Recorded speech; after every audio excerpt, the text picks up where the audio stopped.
अजीज़ बच्चों, अस्सलाम वालेकुम। आज हम अपने लेक्चर्स के सिलसिले का तीसरा लेक्चर शुरू करने जा रहे हैं। और आपको याद होगा कि कल हमने बात की थी इंसानी जिस्म से गैर ज़रूरी मादे किस तरह उनका वो निकलते हैं।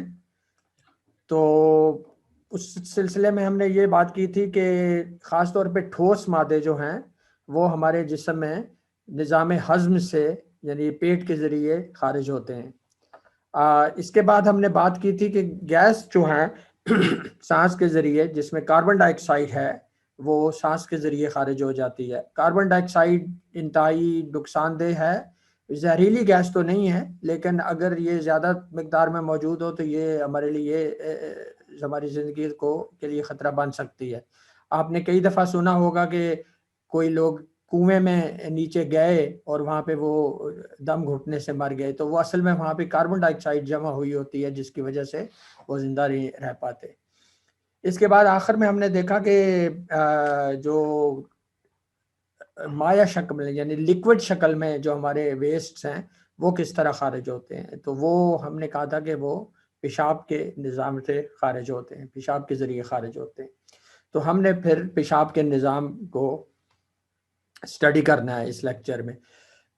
हमने बात की थी कि आप में से अगर कोई किसी कारखाने, किसी फैक्ट्री में गया है तो जानता होगा, नहीं भी गया तो आपने कई दफ़ा कहीं टीवी पे, फिल्म में, मूवी में कहीं न कहीं देखा होगा कि फैक्ट्रियों में बेसिकली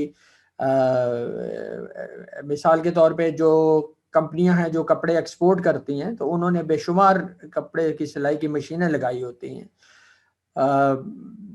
ये मशीन जो लगी जिस पे लोग काम कर रहे होते हैं, ये एक हो सकती हैं, दो हो सकती हैं, 10 हो सकती हैं, 100 हो सकती हैं, 1000 हो सकती हैं। और हम जिस सिस्टम की बात करने जा रहे हैं, आप देखेंगे कि उसमें ये 1 मिलियन मशीनें लगी हुई हैं। कुदरत का ये हमारे एक तोहफा है। तो अभी हम आपको ये बताएंगे कि हम क्यों इस तरह की बात कर रहे हैं। तो असल में हमारे जो गुर्दे हैं वो एक तरह की फैक्ट्री है जो हमारे खून को साफ करती है। हमारा खून जो है वो जैसे जैसे जिस्म में से गुजरता है, सेल्स हमारे जो बनते और टूटते रहते हैं और अपना काम करते रहते हैं, तो वो जाहिर है एक फजूल मादे बनाते हैं, नाइट्रोजनस मादे जिनको कहते हैं, तो वो खून में शामिल होते रहते हैं। अल्टीमेटली हमारा खून गंदा हो जाता है।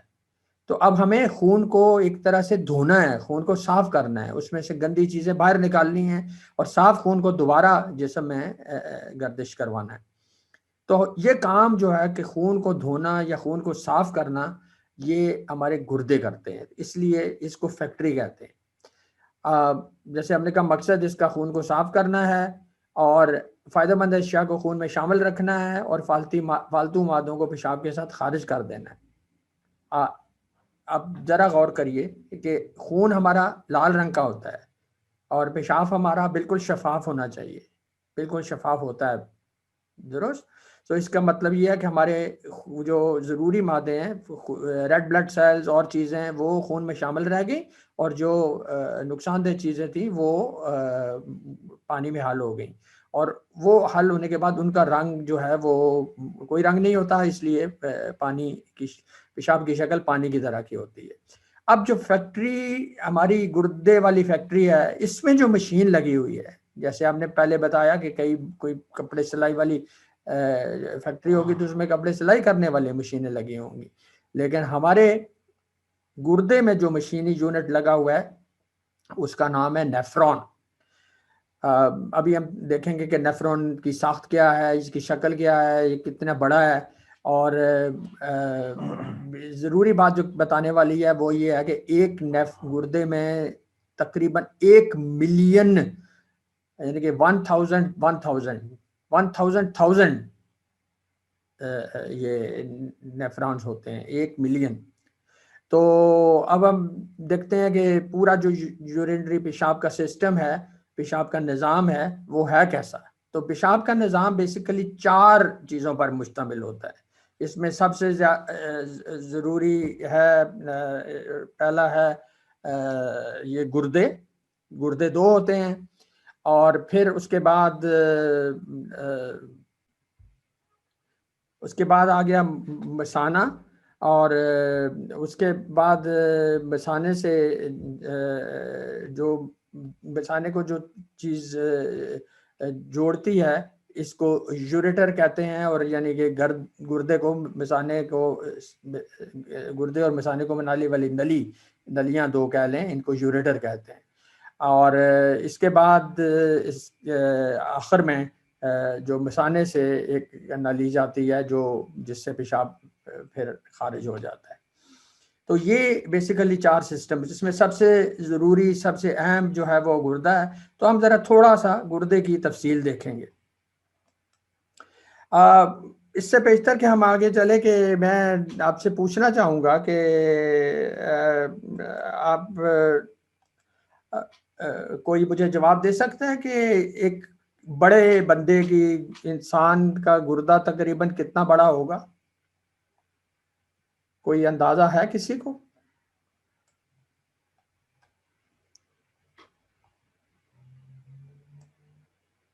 कोई बताना पसंद करेगा?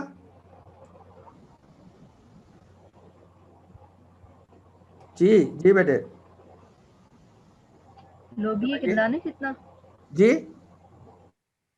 लोबिये के दाने जितना ऑलमोस्ट। आ, अच्छा, चलिए, कोई और कोई बताएगा जी?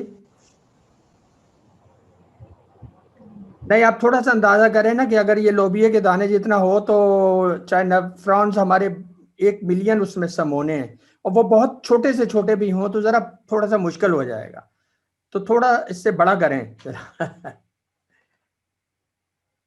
अच्छा, चलें, हम आगे जाके देखेंगे कि हमारा गुर्दा जो है वो तकरीबन बड़े इंसान की, पूरे ग्रोन अप मर्द की एक मुट्ठी बंद करे तो इतना बड़ा होता है। ठीक है, तो इसका अब हम देखते हैं कि इसका जो है वो स्ट्रक्चर क्या है। तो इसका जो सबसे बाहर वाला हिस्सा है, उसको, ये वाला जो हिस्सा है, इसको, ये सारा, इसको कॉर्टेक्स कहते हैं। ठीक है ना, तो ये इसका बैरूनी हिस्सा हो गया। इसके बाद इस बैरूनी हिस्से के अंदर ये जो सारा हिस्सा है, ये पूरे का पूरा, इसको मेडुला कहते हैं, और इसमें ये 12 से 3 त्रिकोणनुमा पिरामिड्स, जैसे वो मिस्र में पिरामिड्स है ना, इस तरह के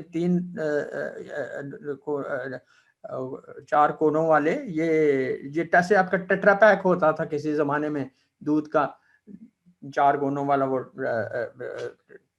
बॉक्स बना होता था। तो ये इस तरह के ये होते हैं। इम्पोर्टेंट बात यह कि यहाँ से ये ऊपर से चौड़े हैं और यहाँ से ये तंग हैं, और ये, तो इनके अंदर, इन मेडुला के अंदर ये नेफ्रॉन्स मौजूद है। ठीक है, ये नेफ्रॉन हर मेडुला के अंदर, अगर ये आप अंदर खुद तकसीम कर सकते हैं, अगर 1 मिलियन आने हैं और ये 10 हैं तो 10-10 हजार एक उसमें हों, एक एक 1 लाख, 100 हजार हर में होंगे, तो फिर ये 1 मिलियन बन जाएंगे, और अगर ये 12 हैं तो थोड़े से कम हो जाएंगे। और एक दिलचस्प बात यह है कि ये जो सारे के सारे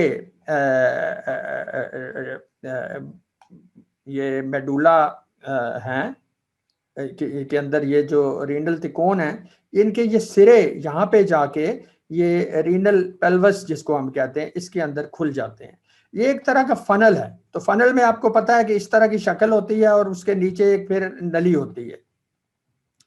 तो अल्टीमेटली क्या होता है कि ये जो सारे के सारे इस फनल में जाते हैं, और इस फनल से आगे ये इस नली में खुल जाते हैं, और ये इसका मतलब है कि ये, अगर इन्होंने, नेफ्रॉन्स ने अपना काम सही किया है, तो हमारा कदरे साफ खून यहाँ से निकल, सॉरी, कदरे साफ खून साफ होके वापस चला जाएगा, और जो पेशाब है जिसमें हमारी वेस्ट है वो इस नाली में आ जाएगा। अब हम देखते हैं कि नेफ्रॉन का स्ट्रक्चर क्या है। नेफ्रॉन होता क्या है? तो नेफ्रॉन में असल में जो सबसे जरूरी चीज है वो ये प्रॉक्सिमल ट्यूब है, प्रॉक्सिमल ट्यूब, सारे का सारी ये बल खाती हुई कुछ इस तरह से करके, तो ये प्रॉक्सिमल ट्यूब होती है। और इसके बस एक सिरे पे ये ग्लोमेरुलस और ब्रोमेंस कैप्सूल होता है, गोला सा एक गुब्बारा सा बना हुआ छोटा सा, और सारा काम यही करता है। और फिर आगे ये हम देखेंगे कि ये ट्यूब भी क्या काम करती है। जो जरूरी बात है वो ये है कि ये इंतहाई बारीक ट्यूब है और इसकी कुल लंबाई जो है वो 3 से 5 सेंटीमीटर है, लेकिन ये चूंकि बल खा रही है इसलिए ये बहुत छोटी, नेफ्रॉन बहुत छोटा हो जाता है। और ये आपकी, जैसे हमने बोला कि गुर्दे में 1 बिलियन से ज्यादा समा सकते हैं।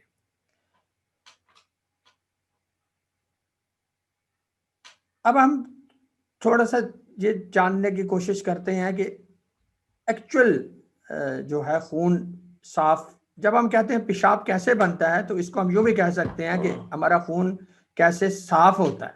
ठीक है, तो हमने देखा था कि हमारी जो नेफ्रॉन है वो बड़ा सादा एक प्रॉक्सिमल ट्यूब ये जा रही है, और ये ग्लोमेरुलर कैप्सूल है, और ये एक ट्यूब जा रही है। बस इतना आप समझ लें तो आपके लिए बहुत आसान होगा। तो अब ग्लोमेरुलर कैप्सूल में क्या होता है? ग्लोमेरुलर कैप्सूल में ये होता है कि जो नाइट्रोजन वाले मादे खून के अंदर मौजूद हैं वो इसके जरिए फिल्टर हो जाते हैं। हम अक्सर फिल्ट्रेशन में का मकसद ये होता है हमारा कि हम फिल्ट्रेशन करके जो लिक्विड है, जो फिल्ट्रेट है, उसको हम ज़ाया करते हैं, और जो पीछे जो मादा बच जाता है उसको हम रख लेते हैं। तो यही यहाँ पे भी है कि हम फिल्ट्रेट हमारा जो है वो पेशाब की शक्ल में इस प्रॉक्सिमल ट्यूब में चला जाता है, और ये यहाँ से ये देखिए कि ये खून की जो है, पहले खून यहाँ से आया, अंदर गया, साफ हुआ, और फिर वापस इस रेनल वेन के जरिए हमारे जिस्म में शामिल हो गया। यहाँ पे हमारा जो खून में से तकरीबन जो सही जो ज़रूरत की चीज़ें हैं वो तकरीबन 99% रिकवर हो जाती हैं, लेकिन हम में दिलचस्पी है कि हम बाकी के भी जो थोड़े बहुत रह गए उनको भी रिकवर करें। तो वो ऐसे होता है कि ट्यूबलर के हिस्से से गुजरते हुए ये जब बाकी का खून हमारा पेशाब जिसमें कुछ ज़रूरत की चीज़ें मौजूद हैं, वो जब यहाँ से गुजरती हैं तो वो इन दीवारों से होकर थोड़ी सी जो अच्छी ज़रूरतमंद चीज़ें हैं वो इनमें से रिस के हमारे खून में फिर शामिल हो जाती। और तीसरा स्टेप क्या है कि अगर कोई अभी सो ये शामिल हो गए, हमारी ज़रूरत की चीज़ें शामिल हो गई, ये खून में ये इधर आ गई, और इस खून में अगर अभी भी कोई गैर ज़रूरी चीज़ें मौजूद हैं तो वो एक मौका उनको और दिया जाता है कि वो इसमें हमारे खून से निकल के पेशाब में शामिल हो जाए। तो ये बेसिकली आप यूँ समझ लें कि पेशाब का तकरीबन सारे का सारा यहाँ पे बन जाता है, लेकिन उसको 2 स्टेजेस और, इस प्रॉक्सिमल ट्यूब काफ़ी लंबी है तो इसमें गुजरते गुजरते गुजरते 2 दफ़ा और मौका मिलता है कि एक दफ़ा तो जो अच्छी चीज़ें हैं उनको वापस खून में शामिल करने का, और दूसरा ये है कि अगर खून में कोई ख़राब चीज़ें, नागवार चीज़ें शामिल हैं तो उनको वापस पेशाब में, तो यूँ ये पेशाब बन जाता है और ये हमारे मसाने में पहुँच जाता है। सो उम्मीद है कि इस आसान से सादा सी बयान से आपको शायद कुछ गुर्दे की काम करने, गुर्दे का फेल जो है उसको समझने में आसानी होगी। अब हम थोड़ा सा आपकी दिलचस्पी के लिए बयान करना चाहेंगे कि गुर्दों की खराबी की वजूहात क्या हो सकती हैं। आपके कभी फैमिली में कभी आपने सुना कि किसी बुजुर्ग को, किसी बंदे को गुर्दों की बीमारी हो गई है, तो सबसे बड़ा जो मसला होता है, कई बीमारियों की, जो कहते हैं बीमारियों की जड़ है, वो है मोटापा। दूसरा है जिसे अब ज़ियाबतीस कहते हैं, शुगर कहते हैं, डायबिटीज। अभी आगे जाके हम देखेंगे कि आप चूंकि अभी ये वर्क उस हिस्से में, अगर आप अभी से अच्छे अपनी ज़िंदगी को गुजारने के तरीके इख्तियार करें तो आप इन चीज़ों से कैसे महफूज रह सकते हैं। ब्लड प्रेशर ये गुर्दों को बहुत नुकसान पहुंचाता है। दूसरी तरफ अगर गुर्दों को बहुत नुकसान हो जाए तो ब्लड प्रेशर हाई हो जाता है और वो कंट्रोल नहीं होता। तो लेकिन शुरू में ब्लड प्रेशर गुर्दों को नुकसान पहुंचाता है।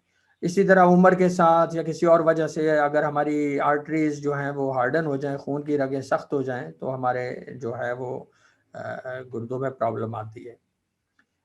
किसी आम कोई इन्फेक्शन हो जाए तो वो गुर्दों से रिलेटेड ना भी हो लेकिन गुर्दों तक भी पहुंच सकता है, तो उसकी वजह से भी गुर्दों की खराबी हो जाती है। मोटापा असल में गैर मुतवाज़न ग़िज़ा से ही रिलेटेड है, लेकिन अगर कई दफ़ा मोटापा ना भी हो तो गैर मुतवाज़न ग़िज़ा ये हमारे गुर्दों को बहुत नुकसान पहुंचाती है, दूसरी बीमारियां भी हमारी करती हैं। एक और बड़ी आपके ज़रूरी चीज़ आपने कई दफ़ा सुना होगा कि गुर्दों और मिसाने की पत्थरी हो गई है किसी बंदे को। तो सबसे जो पहली चीज़ जो गुर्दों में पत्थरी कैसे महसूस होती है कि सख्त एक शिद्दत का दर्द महसूस होता है। इसके अलावा और भी अलामात हैं, वो अभी हम देखते हैं। तो पथरी होती क्या है? ये जो रीनल स्टोन्स, रीनल इसलिए कहा, आमतौर पे हम उसे गुर्दों की पथरी कहते हैं, लेकिन ये याद रखिए कि ये गुर्दों में भी हो सकती है और मिसाने में भी हो सकती है, और दरमियान वाली जो ट्यूब्स जा रही हैं उनमें भी रुक सकती है। तो इसलिए हमें जिस तरह हम चूंकि रीनल सिस्टम को स्टडी कर रहे हैं तो इनको फिर रीनल स्टोन्स कहते हैं। तो ये होते क्या है? ये बेसिकली कैल्शियम के सॉल्ट्स होते हैं, कैल्शियम के नमकियात होते हैं, कैल्शियम ऑक्सलेट और कैल्शियम फॉस्फेट। ठीक है, तो ये हमें ज़रूरी है कि हम ये जाने। तो ये जाके हमारे सॉल्ट्स जो हैं ये क्रिस्टल्स की शक्ल में सॉलिड बन के ये जमा हो जाते हैं और वो पथरी की शक्ल इख्तियार कर देते हैं। या दूसरी तरफ ये एक और चीज़ होती है जिसे कहते हैं यूरिक एसिड। ये अगर ये भी जिस्म में जाके जमा हो जाए तो ये जो है वो पथरी बना लेता है। अब हमने पहले भी कह चुके हैं कि ये पथरी गुर्दों में भी मौजूद हो सकती है। तो ये देखिए, ये मिसाल के तौर पे पथरियां दिखाई गई हैं। ये गुर्दों से जाने वाली जो ट्यूब है आगे, उसमें भी मौजूद हो सकते हैं, और ये मिसाने में भी मौजूद हो सकते हैं। तो अगेन दोबारा देखिए, ये जो ट्यूब आ रही है मिसाने की तरफ, उसमें ये पथरी है, और ये इसके मिसाने के अंदर ये पथरी मौजूद है। तो अब सवाल पैदा होता है कि अगर किसी को पथरी हो जाए तो उसको पथरी को निकाला कैसे जाए। आपके जहन में आएगा कि ठीक है जी, ऑपरेशन कर लें और जाके वहाँ से बाकायदा पथरी को उठा के तो बाहर निकाल लें। जी हाँ, ये एक पहले शुरू में यही तरीका था, लेकिन इसको एक तो और भी आसान तरीके हैं कि छोटे साइज की अगर पथरियां हों तो आप अगर ज़्यादा से ज़्यादा पानी पिएं तो वो पेशाब के रास्ते खारिज हो जाएगी। दूसरा जो तरीका है कि अगर दरमियाने साइज की पथरी को आवाज़ की लहरों की मदद से, अल्ट्रासाउंड की मदद से, ख़ास एक फ्रीक्वेंसी होती है, इसको छोटे टुकड़ों में तोड़ दिया जाता है और इसको फिर ये पथरियाँ छोटे बारीक साइज़ में पाउडर की शक्ल में हो जाती हैं, तो ये पेशाब के रास्ते निकल जाते हैं। इस तरीका इलाज को लिथोट्रिप्सी कहते हैं। और अगर फिर भी काम ना बने तो फिर जैसे हमने बात की, हमें इसको जाके क़यामत वाले दिन जो सूर फूंका जाएगा वो भी साउंड होगी।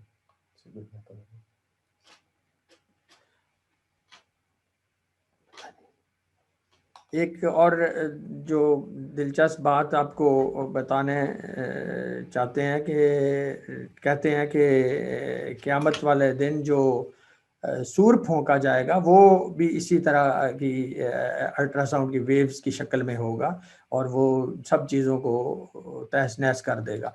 इसी तरीके से ये हमारी यहाँ पे फिलहाल छोटे पैमाने पर पत्थरियों को ये तोड़ देता है, और बहुत बड़े साइज के लिए पत्थरी के लिए ऑपरेशन करना पड़ेगा। गुर्दों की पत्थरी से कैसे बचें, ठीक है, तो इसके लिए आप सबसे पहले तो हमने बात की कि वैसे ही आप हिफाजती तौर पर पानी ज़्यादा पिएं। तो दिन में तकरीबन आपको हर सूरत, चाहे सर्दियाँ हों चाहे गर्मियाँ हों, 8-10 गिलास पानी ज़रूर पीना चाहिए, चाहे आपको पसीना आए ना आए, पानी ज़रूर पीना चाहिए। इसी सिलसिले में ये भी है कि आप रस भरे फल ज़्यादा खाएं, खासकर आजकल सिट्रस फल आए हुए हैं, माल्टे, मौसमी, किनू। गोश्त वगैरह वैसे भी आम जिंदगी में खाना चाहिए, ज़रूर खाना चाहिए, गोश्त, मुर्गी, मछली, लेकिन हम लोग, कुछ लोग होते हैं जो गोश्त के अलावा कुछ और खाते ही नहीं है। ऐसा नहीं होना चाहिए, बैलेंस डाइट होनी चाहिए।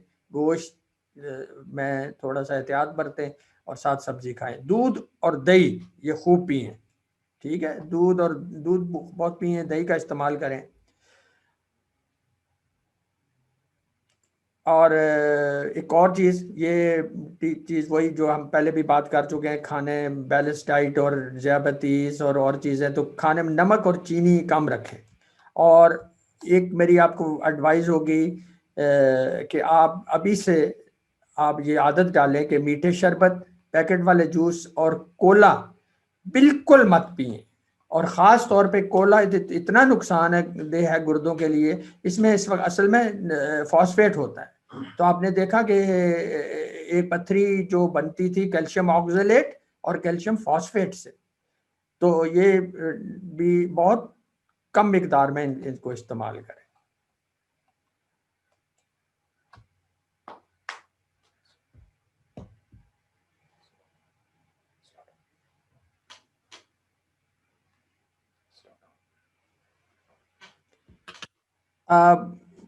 आप में से कोई बताएगा कि आपने कभी कोई इत्तेफाक हुआ हो किसी मरीज को देखने का, और या कुछ के गुर्दों की बीमारी क्या अलामत होती है?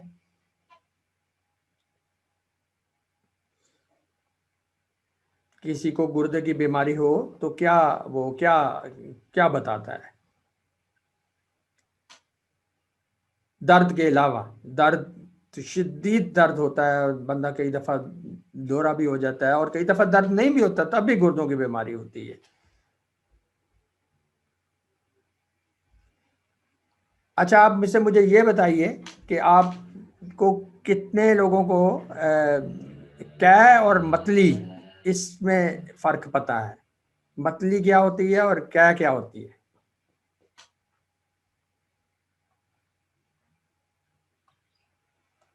को बताना पसंद करेगा?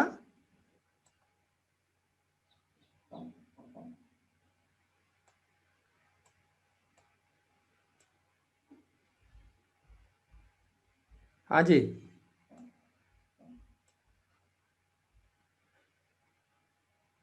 तो असल में कै और मतली ये एक अलामत होती है कि गुर्दों में कुछ गड़बड़ है, और इसमें भूख की कमी भी हो तो वो भी शामिल होती है। तो कै और मतली होती है। मतली का मतलब होता है किसी को तबीयत ख़राब होना, जिसको अंग्रेजी में कहते हैं नौजिया, और ऐसे जैसे उल्टी आ रही हो, और अगर उल्टी हो जाए तो उसे कै कहते हैं। तो यानी कि उल्टी वाली तबीयत होना या उल्टी होना, ये दोनों भी अलामात हैं कि, और चीज़ों के अलावा, मतलब ये मैदे की खराबी भी हो सकती है, पेट खराब हो सकता है, कुछ हो सकता है।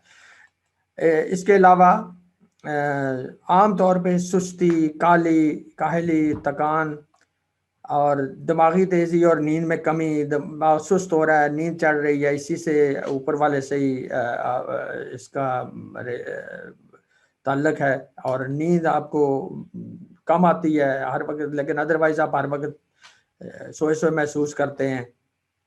पेशाब की मिकदार में कमी, पेशाब आपका नॉर्मल जितना आता है आप उससे बहुत कम आना शुरू हो गया, इसका मतलब कि रुकावट हो रही है, कोई मसला बन रहा है या बन नहीं रहा पेशाब प्रॉपर।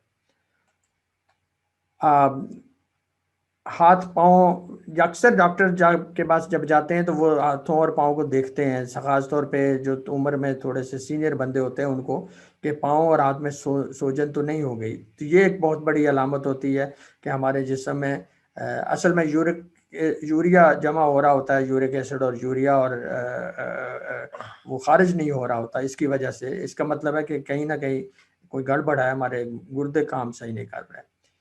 और ये हमने पहले भी बात की थी कि बेकाबू ब्लड प्रेशर, हमने कहा कि ब्लड प्रेशर हाई हो जाए तो गुर्दों को नुकसान पहुंचाता है, और अगर गुर्दों को डैमेज हो जाए तो फिर वो ऐसा ब्लड प्रेशर हमारा हो जाता है कि जो हमारे दवाइयों से भी बड़ी मुश्किल से काबू में आता है।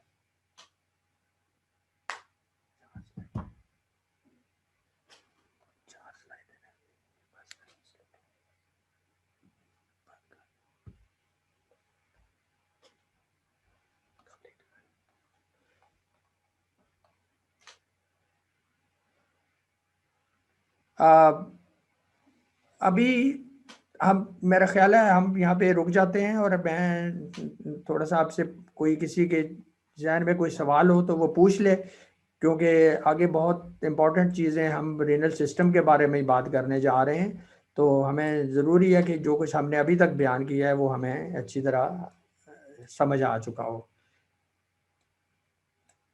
जी, कोई कोई कोई कमेंट करना चाहेगा प्लीज़? रेयान?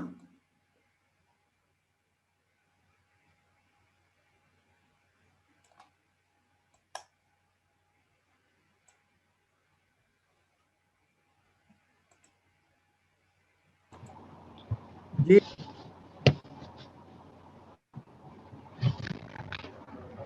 जी बेटे बोलिए।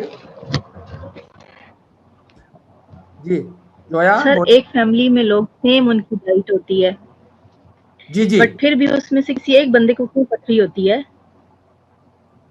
आप इसमें बेटे ये तो डॉक्टर हजरात ही सही बता सकेंगे, लेकिन इसमें आपको पता है बीमारियां होने में कई चीजें शामिल होती हैं। मिसाल के तौर पे आपके अपने किसी बंदे के एक ही बंदे के दो घुटने होते हैं, तो एक घुटने में प्रॉब्लम हो जाती है, दूसरे में नहीं होती।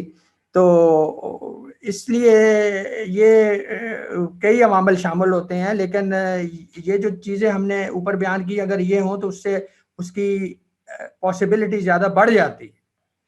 तो ये भी बात हो सकती है कि एक ही फैमिली में बंदे हो तो एक जो है वो अपने खाने पीने में ज्यादा एहतियात करता हो, पानी ज्यादा पीता हो, एक्सरसाइज करता हो, जैसे हमने बोला नमक कम इस्तेमाल करता हो। तो बेशुमार फैक्टर्स हैं, लेकिन हम ये कहना बताना चाह रहे हैं कि ये चीजें अगर आप करेंगे तो इसमें पॉसिबिलिटी, चांसेस जो है वो काफी कम होंगे। शाबाश, बहुत अच्छा सवाल था आपका। जी, और कोई कमेंट करना चाहेगा प्लीज?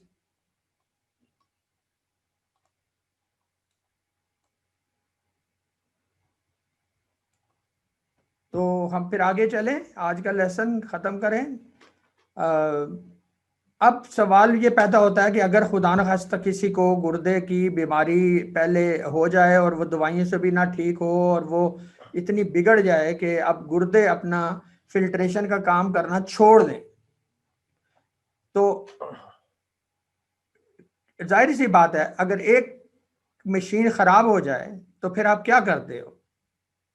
आपके घर में अगर पानी की मोटर खराब हो जाए तो आप वो मोटर उतार के नई मोटर लगा देते हो, और बाज़ औक़ात ऐसा भी होता है कि वो मोटर कहते हैं जी इसको लगी रहने दो, हम साइड पे पाइप लगा के एक और मोटर लगा देते हैं। ठीक है, तो ये सारे मामलात भी हम अभी देखते हैं। तो इसके लिए सबसे जो पहली चीज़ है वो की जाती है कि जब गुर्दों, अब हमने अभी बात की कि गुर्दों का काम, बुनियादी काम क्या है? गुर्दों का बुनियादी काम नाइट्रोजनी मादे वाले खून की फिल्ट्रेशन करना है।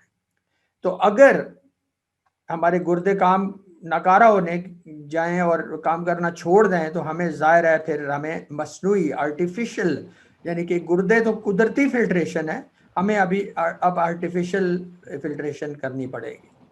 तो ये जो आर्टिफिशियल फिल्ट्रेशन का मतलब है कि हमें जिस्म से बाहर जाके फिल्ट्रेशन करनी पड़ेगी। तो ये जो मसनूई फिल्ट्रेशन है ये दो तरीके से होती है, ठीक है। इसमें एक है जो जिसको हम कहते हैं बैरूनी फिल्ट्रेशन, ओके। अभी आपको पता चल जाएगा इसको क्यों बैरूनी कहते हैं। इसको इंग्लिश में कहते हैं हेमोडायलिसिस, ओके। और दूसरी है अंदरूनी फिल्ट्रेशन, इसको इंग्लिश में कहते हैं पेरिटोनियल डायलिसिस।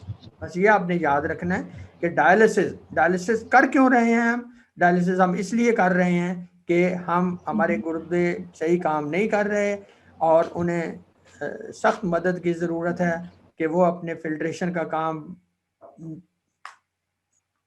50% कर रहे हैं, 60% कर रहे हैं, 70% कर रहे हैं। और इस हालत में हमें उनको ज़रूरी है कि एक्स्ट्रा हम मशीनें लगाएं। तो वो मशीनें जिस बाहर लगाई जाती हैं, गुर्दों से अलग लगाई जाती हैं, और वो उसमें एक तरीका ये है कि बिल्कुल ही बाहर जिस्म के हो, और दूसरा बैरूनी और अंदरूनी। और अगर फिर गुर्दे इतना काम करना छोड़ दें कि वो पहले हमने जैसे बोला 50% काम कर रहे थे, फिर वो कम होते होते 10% तक रह जाएं, तो उस सूरत में फिर कोई और तरीका नहीं है सिवाय इसके कि गुर्दों की पैबंदकारी की जाए। तो अभी हम पहले देखते हैं कि बैरूनी फिल्ट्रेशन, जिसको हम हेमोडायलिसिस कहते हैं, वो क्या होती है। तो ये एक तस्वीर है हेमोडायलिसिस की। तो इसमें आप देखेंगे कि असल में क्या दिखाया गया है कि ये वेन से निकलकर जो खून है हमारा, जिसमें हमारे नाइट्रोजनी मादे शामिल हैं, ये इस ट्यूब में से गुजर रहे हैं। जी समझ गए, इस ट्यूब में से गुजर रहे हैं, ठीक है। और ये ट्यूब जो है ये एक फ्लूइड में पड़ी हुई है, जिसमें कुछ ऐसे अज्जा पड़े हुए हैं कि जिनकी खुसूसियत ये होती है कि हमारे रेड ब्लड सेल्स जो हैं वो इस ट्यूब में ही रहें, लेकिन हमारे जो वेस्ट मटेरियल है वो इसमें चला जाए, बिल्कुल जिस तरह उसमें हमारे नेफ्रॉन्स में हो रहा था। तो नतीजा क्या होता है कि हमारा खून यहाँ से चलते चलते चलते अपने सारे नाइट्रोजनी मादे इस फ्लूइड को देकर साफ खून वापस इधर से जाके तो ये इधर आर्टरी में चला जाता है। अब ये जो फ्लूइड है ये जाहिर है अब ये गंदा हो रहा है बाहर, क्योंकि इसमें अब गंदे मादे शामिल हो रहे हैं। तो इसके लिए ये तरीका है कि फ्रेश डायलिसिस, ताज़ा जो फ्लूइड है वो इसमें आता रहता है और यूँ चलता रहता है, और ये इस तरह हमारे खून में जो गैर ज़रूरी मादे हैं उनको लेकर ये बोतल भर जाती है। तो कुछ देर बाद इस बोतल को भर के खाली कर दिया जाता है, और जैसे हमने बोला यूरिया और दूसरी नुकसानदेह चीज़ें के फ्लूइड को मुंतकिली हो जाती है, और बहता फ्लूइड ओके नुकसानदेह चीज़ों को लेकर साथ चला जाता है। तो ये तो हो गया हेमोडायलिसिस। इसी तरीके से हम देख सकते हैं कि पेरिटोनियल डायलिसिस क्या होता है। हमारे जो कुछ जिस्म के अज़ा हैं, जैसे गुर्दे, पित्ता, तिल्ली, मैदा, ये सारे एक बड़ी आंतें, छोटी आंतें, ये सारे एक झिल्ली के अंदर मौजूद होते हैं, जिसे पेरिटोनियल मेम्ब्रेन कहते हैं। तो यहाँ पे ये किया जाता है, इस पेरिटोनियल मेम्ब्रेन को हम इस्तेमाल करते हैं कि ये मेम्ब्रेन में ये खुसूसियत होती है कि ये जो है खून की खलियों और जो दूसरे मादे हैं उनको ये अलहदा कर लेते हैं। तो यहाँ पे क्या होता है, ये अमल बेसिकली असूलन हेमोडायलिसिस की तरह है, ठीक है। लेकिन इसमें हम पेट की जो हमारी झिल्ली है इसके अंदर इसको डायलिसिस फ्लूइड से भर देते हैं, ठीक है। तो अब क्या होता है कि ये डायलिसिस फ्लूइड जो है ये बाहर से हमारी जो गैर ज़रूरी मादे हैं खून में से वो अपने अंदर शामिल कर लेता है यहाँ पे इस तरीके से, और फिर इसको चंद घंटे के लिए छोड़ दिया जाता है। ये बाहर से जो गैर जरूरी चीजें हैं उनको अपने अंदर शामिल कर लेता है। कुछ देर बाद इसको यहाँ से फिर ये एक तरह से जैसे हमने बोला कि ये मेम्ब्रेन का काम करती है, और कुछ देर बाद इसमें ताज़ा इसको पुराने फ्लूइड को निकाल के ताज़ा फ्लूइड दाखिल कर दिया जाता है और यूं खून साफ हो जाता है। अब आखिर में अब बात करते हैं कि गुर्दों की पैवंदकारी यानी कि गुर्दा एक्स्ट्रा कैसे लगाया जाए। तो ये चूंकि नीचे लिखा आ गया पहले ही, तो मैं बयान कर दूं कि इसमें एक चीज़ बड़ी याद रखने की है कि अगर हम कोई सेहतमंद बंदा किसी दूसरे को गुर्दा डोनेट भी करता है तो उसको कोई नुकसान नहीं होता, वो जिंदा रह सकता है एक गुर्दे से भी। और दूसरा बंदा जिसके गुर्दे बिल्कुल नकारा हो चुके हैं वो उसे एक गुर्दा लेके उससे जिंदा रह सकता है। लेकिन ये इतना आसान काम नहीं है। अब गुर्दों की ट्रांसप्लांट कब करनी जरूरी पड़ जाती है? ये उस वक्त जरूरी पड़ जाती है अगर दोनों गुर्दे, देखिए हमने बोला एक गुर्दे से काम चल सकता है, अगर हमारा इंसान किसी का एक गुर्दा बिल्कुल बेकार हो जाए लेकिन दूसरा गुर्दा काम करता रहे तो वो जिंदा रहेगा। लेकिन अगर दोनों गुर्दे काम करना छोड़ जाएं और 10% तक उनके सिर्फ काम करने लग जाएं तो उस वक्त वो एक नया गुर्दा लगाना पड़ता है। इसमें बड़ी ज़रूरी बात होती है कि एक सेहतमंद शख्स और मरीज़ की टिश्यू मैचिंग की जाए, ताकि ये ना हो कि गुर्दा जब आप लगाएं तो मरीज़ का जिस्म ये समझे कि ये कोई बाहर से एक गैर ज़रूरी चीज़ आ रही है और वो उसको रिजेक्ट करना शुरू कर दे। तो फिर अगर ये टिश्यू मैचिंग हो जाए तो सेहतमंद शख्स का एक गुर्दा मरीज़ को लगा दिया जाता है। और ज़रूरी बात यह है कि नकारा गुर्दे उधर ही रहते हैं। तो ये इस तस्वीर में जैसे दिखाया गया है, तो ये देखिए, ये सेहतमंद गुर्दे गहरे रंग में सेहतमंद गुर्दा दिखाया गया है। और लेकिन ये भी अब, और ये भी ये दूसरा गुर्दा है, तो ये गुर्दों ने काम करना छोड़ दिया है। ये रंग तो गहरा है लेकिन जाहिर है इसने भी 10% से भी काम कर रहा होगा। ये शायद बिल्कुल ही सिफर हो गया है, इसलिए इसका रंग इस तरह दिखाया गया है। तो ये एक्स्ट्रा गुर्दा यहाँ पे ये लगा दिया गया है। तो ये देख लीजिए कि ये